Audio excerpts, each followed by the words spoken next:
Yo, what is up, guys? This is, you guessed it, it is Bruchminati. And we're back here, starting out at 40 with the India Conquest of 1960.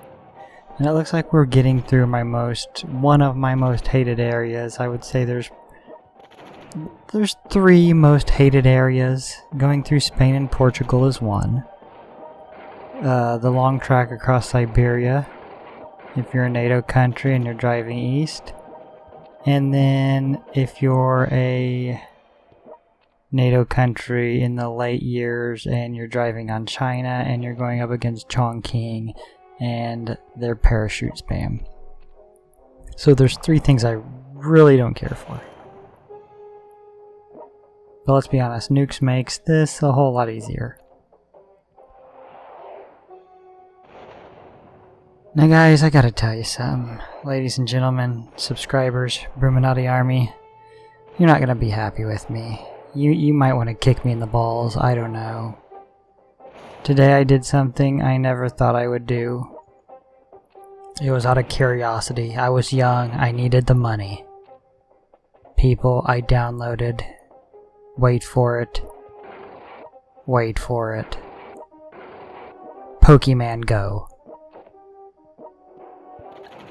Cue laughter, cue hatred, cue the nut punch, and cue from Star Trek. So basically I just wanted to check it out. I had seen so much about it, and I was watching some YouTube drama channels. I know I'm an enabler of these drama channels, but I can't stop watching them. And I watched this story about this guy. It turned out that the story might be fake. There hasn't really been a definite answer on that yet. This part was real, actually. He was actually an Uber driver, and he would play Pokemon Go in between his fares. Well, one night he's live streaming, and he's going in behind a church to fucking catch a Pokemon, and then he says he sees a body being dropped, and the person who dropped the body starts chasing him, and they're having a car chase through this city wherever he's from. And he finally goes to this public area, and I guess the guy lays off, and then you don't hear from the guy for 13 hours. He comes back on and is just like, this is real, but some bullshit happened. People were talking shit to Uber about me, and I got fired. Well, Keemstar, who is back on Drama Alert, starts a GoFundMe page for this guy, because he's like actually crying on the video because he got fired.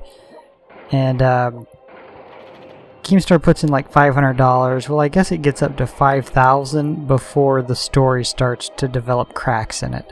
I guess one of these drama channels actually called the police station where this guy's from, and the police were just like, no, we think that's a hoax. No record of that. Because while the guy's, he's live streaming, and he's like calling 911. All you can hear is his voice talking. You can't hear like dispatch or anything, so that's why everybody thought, he had called the police right then and there. So this Drama Alert channel, I forget the name, I wish I remembered. It was one I hadn't heard of. Actually calls the police station down there, and they're just like, yeah, we haven't heard of it. And then so that gets these other channels wondering, so they're calling up as well. Well, the GoFundMe page was shut down, and last I heard they didn't know who shut it down, or if the people who had put in money for this guide was going to get their money back or not. So anyways, that story right there pretty much got me. I was like, I want to check out this Pokemon Go. And I wasn't one of the people who were into it when Pokemon first came out. I just didn't get into it. I was, I can't tell you what I was doing at that time. I have no idea what I was into, but it wasn't Pokemon. So this is my first dealing with Pokemon. But man, this game... And you heard it here first, you probably heard it a lot of other places, but I'm claiming this fucking game is going to take over the fucking world. I can understand why it's so much fun. It's literally going to take over the fucking world. I don't know if any of you guys watch Star Trek. There was an episode of Star Trek Next Generation, and the main crew, like the officers, went down to Ryza, I think it was, or one of the other vacation planets they have, and they came back with this game that it just hooked around your ears, and it had a little like antenna thing that popped out in front of your eye with a little screen on the end, and basically you kind of controlled these little saucers going down these tubes. Well, it would like release endorphins when it would go down the tube, and it would stimulate you, and you'd become hooked, and then these aliens could alter your thoughts and make you do things. It's kind of like it reminded me of that as I'm walking down the street doing it. I'm just like, this is like that fucking episode from Star Trek.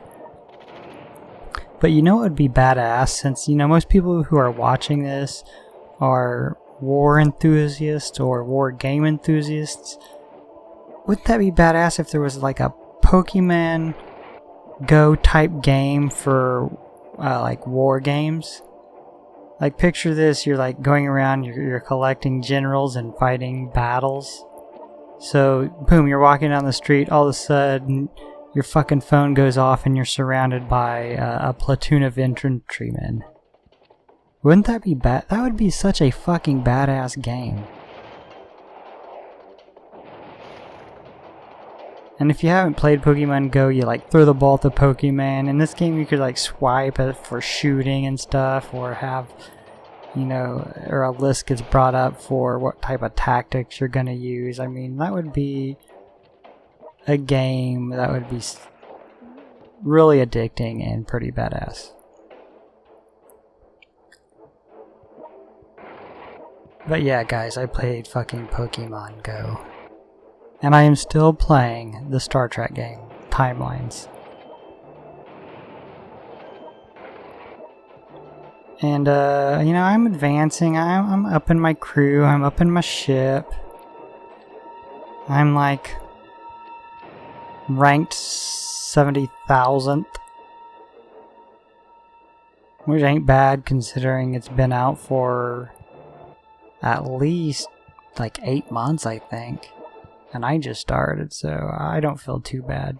Of course, there's probably only 70,000 people playing it, and I'm 70,000 ranked guy, so I don't know.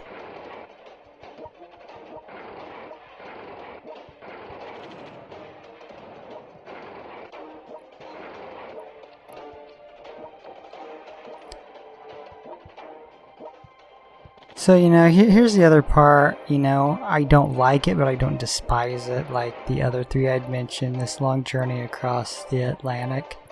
It sucks. It's not too hard, it's just time consuming. So the fact that it's not too hard doesn't make me hate it. I just could do without it.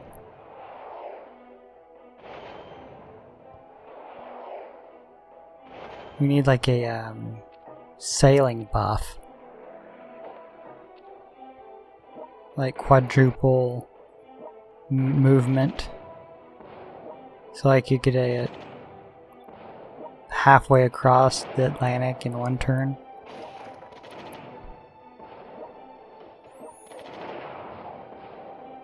So guys, I'm trying to get... I didn't worry about any of the moon or outer space or universe Conqueror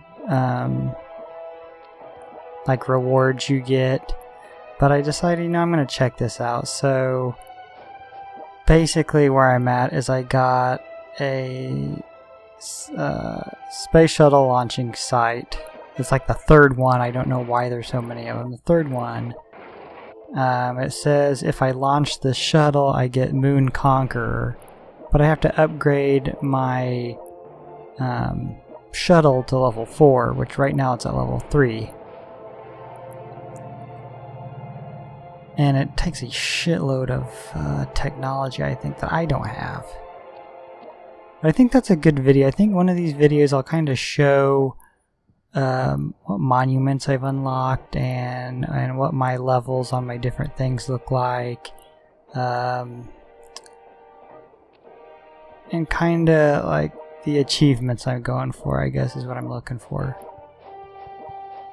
I think that would be like a good, you know, few minutes of an intro of a video before I got into the actual gameplay. I might do that. Look for that on the Japan 1940 gameplay, 1943 gameplay. I'll try to throw that in there.